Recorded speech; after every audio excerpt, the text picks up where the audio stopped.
యోహాను 16:33 నా మూలంగా మీకు శాంతి ఉండాలని ఈ సంగతులు మీకు చెప్పాను. లోకంలో మీకు బాధ ఉంటుంది, అయినా ధైర్యంగా ఉండండి, నేను లోకాన్ని జయించాను. ఆమేన్.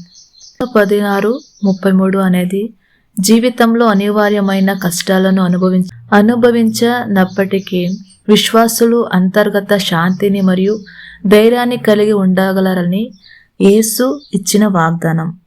ఆయన ఇప్పటికీ లోకాన్ని జయించాడు, పాపం, మరణం మరియు చెడును జయించాడు. కాబట్టి వారు భయంతో కాకుండా నిరీక్షణతో శ్రమలను సహించగలరని ఆయన తన శిష్యులకు భరోసా ఇస్తున్నాడు.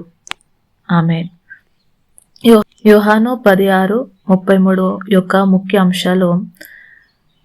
ఫస్ట్ వన్, నా యందు మీకు సమాధానము కలుగును. నిజమైన సమాధానము బాహ్యమైన ఇబ్బందులు లోకపోవడంలో కాకుండా యేసుతో ఉన్న సంబంధం ద్వారా అంతర్గత లభిస్తుంది. ఆమేన్. సెకండ్ వన్, ఈ లోకంలో మీకు శ్రమలు కలుగుతాయి. యేసు బాధ లేని జీవితాన్ని వాగ్దానం చేయలేదు.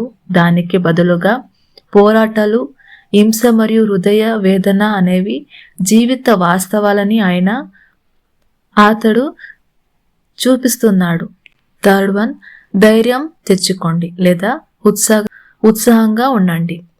ఇది ధైర్యంగా ఆత్మవిశ్వాసంతో ఉండమని ఇచ్చే పిలుపు, భయం మన భావోద్వేగాలను ఇచ్చే ఆజ్ఞ.